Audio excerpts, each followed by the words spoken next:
Good morning student. BEd first year में हिंदी शिक्षण के अंतर्गत आज का हमारा टॉपिक है भाषाई कौशल। भाषा के 4 कौशल बताए हैं। मैंने आपको पहले भी बताया है, मौखिक,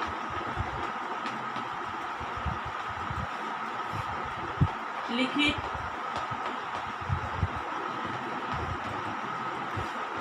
और सृजनात्मक, 3 प्रमुख बताए हैं, ठीक है, जिनके आधार पर भाषा की अभिव्यक्ति होती है। मौखिक अभिव्यक्ति से तात्पर्य आपको पता है कि जिसमें विचारों का आदान प्रदान मौखिक रूप से किया जाता है। कि ऐसा माना जाता है कि मनुष्य जो है सब प्राणियों में सबसे ज़्यादा बुद्धिजीवी प्राणी है, और इस बुद्धिमत्ता के कारण वो अपनी विचारों की, अपनी भावनाओं की अभिव्यक्ति किसी न किसी माध्यम से करने का प्रयास करता है। और जो माध्यम से वो अभिव्यक्ति करता है उसको हमने 3 रूप में बांधा है, मौखिक और लिखित और सृजनात्मक। मौखिक अभिव्यक्ति में जो है अपनी विचारों की अभिव्यक्ति वो बोलकर करता है, ठीक है। वही व्यक्ति जो कहते हैं कि महान होता है या उसकी अभिव्यक्ति सबसे उच्चतम होती है, जो गहराई से अनुभूति करता है या गहराई से सोचता है, और उसकी सोच की गहराई ही उसकी अभिव्यक्ति के अंदर दिखाई देगी, अभिव्यक्ति का माध्यम बनेगी, जिसका ऑब्जर्वेशन, अवलोकन जितना कीन होगा, जितना सूक्ष्म होगा, उतना ही उसकी सोचने की, समझने की, अभिव्यक्त करने की क्षमता भी ज़्यादा होगी। इसलिए अभिव्यक्ति जो है एक अभिव्यक्ति स्थूल या सूक्ष्म वस्तु के प्रति की गई मनोसंवेगिक प्रतिक्रिया है। तो उसको व्यक्ति जिसको अभिव्यक्त करता है, जिसको वो बोलता है, जिसके माध्यम से वो व्यक्त करता है, उसको हम अभिव्यक्ति कहते हैं। तो अभिव्यक्ति जो है, अभिव्यक्ति की जो है अलग अलग विद्वानों ने अलग अलग रूप में व्याख्या की है कि अभिव्यक्ति जो कुछ कहते हैं स्थूल और सूक्ष्म वस्तु के प्रति की गई गहराई मनोसंवेगात्मक प्रतिक्रिया है। कि मनोसंवेगात्मक से मतलब है जो मस्तिष्क के माध्यम से सोची और विचारी जाती है। अभिव्यक्ति किसे कहते हैं कि लिखो इसमें, अभिव्यक्ति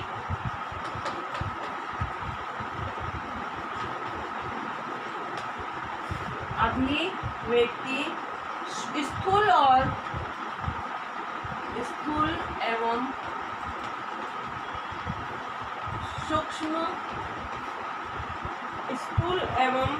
सूक्ष्म वस्तु के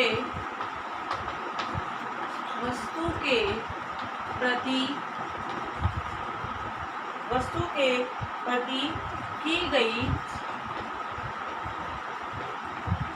गई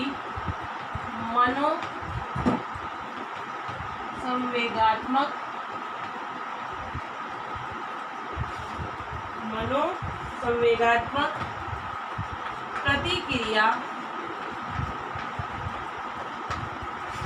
प्रतिक्रिया है। कि स्थूल और सूक्ष्म, जो बहुत ही स्थूल है, जो हमको दिखाई नहीं दे रहा, जो दिखाई दे रहा है, और जो नहीं दिखाई दे रहा के प्रति हमारे मन के अंदर जो एक इमोशन उत्पन्न होते हैं, उन इमोशन को अभिव्यक्त करने की प्रक्रिया को अभिव्यक्ति कहा जाता है। इस प्रकार से हम कह सकते हैं कि अभिव्यक्ति विचारों के माध्यम से, कला के माध्यम से, किसी भी माध्यम से जो है व्यक्त की जा सकती है। दूसरा है अभिव्यक्ति ज्ञानेंद्रियों द्वारा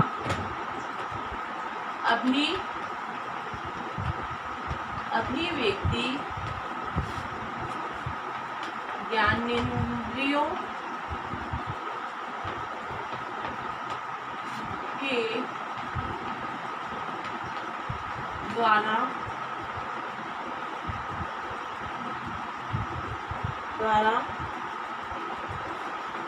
प्राप्त अनुभूति प्राप्त अनुभूति का प्रत्युत्तर है। कि ज्ञानेंद्रियों के द्वारा प्राप्त अनुभूति, जो हमने हमारी ज्ञानेंद्रियां हैं उसके द्वारा जो एक प्राप्त अनुभूति, हमको इमोशन प्राप्त हुआ है, उसका प्रत्युत्तर है, मतलब उसको व्यक्त करने का माध्यम अभिव्यक्ति को माना गया है।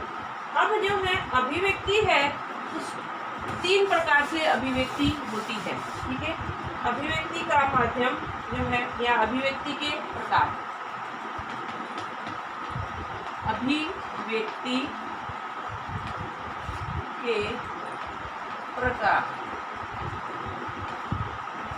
3 बताए हैं। मौखिक,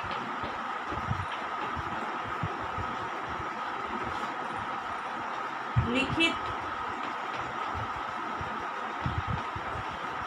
और सृजनात्मक।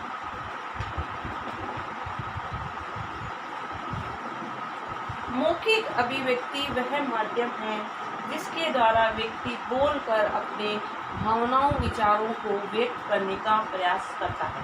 लिखित अभिव्यक्ति वह है जिसमें अपनी भावनाओं, विचारों, अनुभूतियों, संवेदनाओं को लिखित रूप से लिखकर अभिव्यक्त करता है। और सृजनात्मकता में से तात्पर्य है कि अभिव्यक्ति, जो अभिव्यक्ति हो रही है वो अपने विशेष गुणों को सम्मिलित, अर्थात हर व्यक्ति की क्रिएटिविटी, एक सृजनात्मकता अलग अलग होती है और उस अभिव्यक्ति के अंदर उसकी वो सृजनात्मकता सम्मिलित होकर उसको अभिव्यक्त किया जाता है, जो 3 प्रकार से ये बताया है। ठीक है, अब मौखिक अभिव्यक्ति।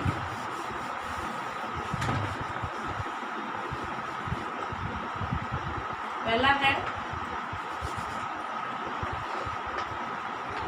मौखिक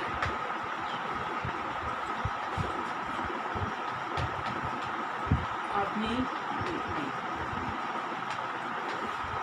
मौखिक अभिव्यक्ति जो है उसमें लिखो, मौखिक अभिव्यक्ति,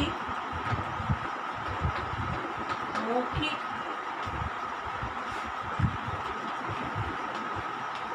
अभिव्यक्ति भाषा का वह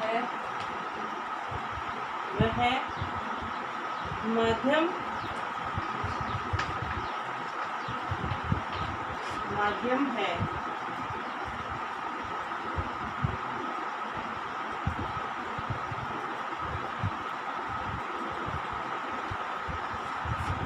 जिसमें वक्ता अपने विचारों को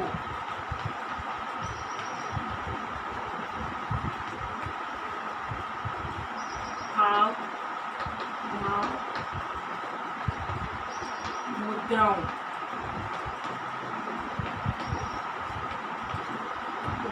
के माध्यम से व्यक्त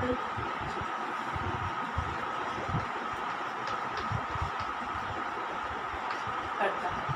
इसमें भाव के द्वारा अपने विचारों की अभिव्यक्ति या अपने विचारों को नवीन रूप में जो प्रस्तुतिकरण किया जाता है उसको जो है मौखिक अभिव्यक्ति कहा जाता है।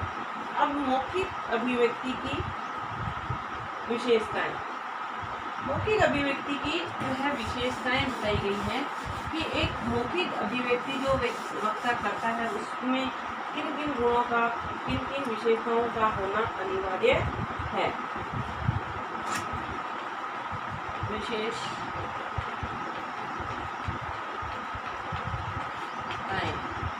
पहला है सुश्रव्यता।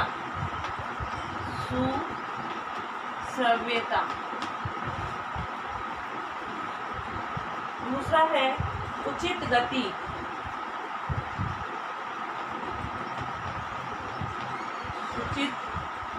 गति। तीसरा है भावानुरूप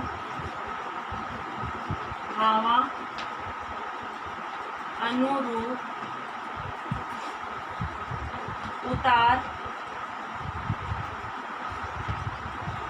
चढ़ाव, भाव के अनुसार उतार चढ़ाव। चौथा है शुद्धता,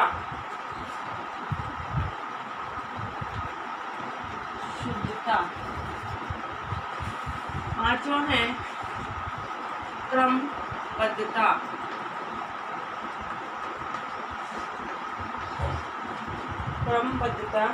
छठा है शिष्टाचार,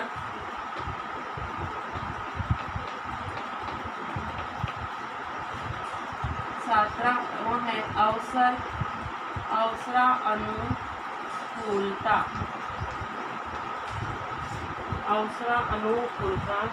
और आठवां है संप्रेषणीयता।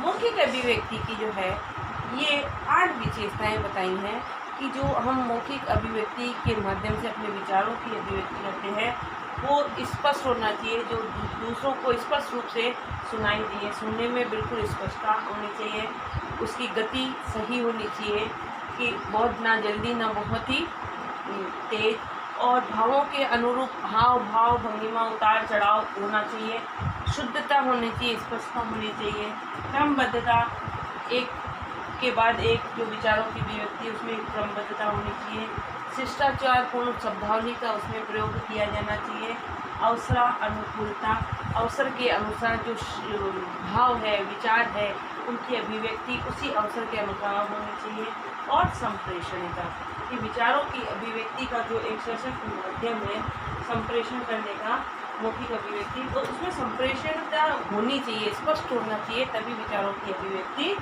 होगी।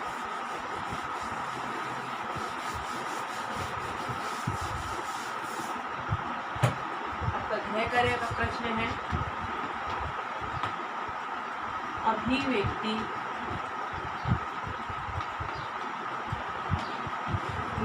से आप क्या समझते हैं? अभिव्यक्ति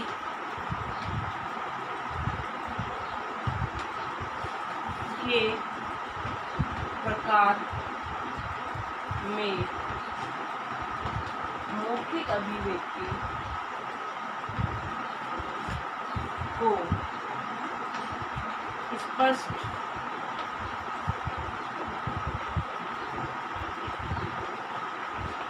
साथ ही घर में रहिए, सुरक्षित रहिए, जब भी घर से बाहर निकले मास्क लगाकर निकले।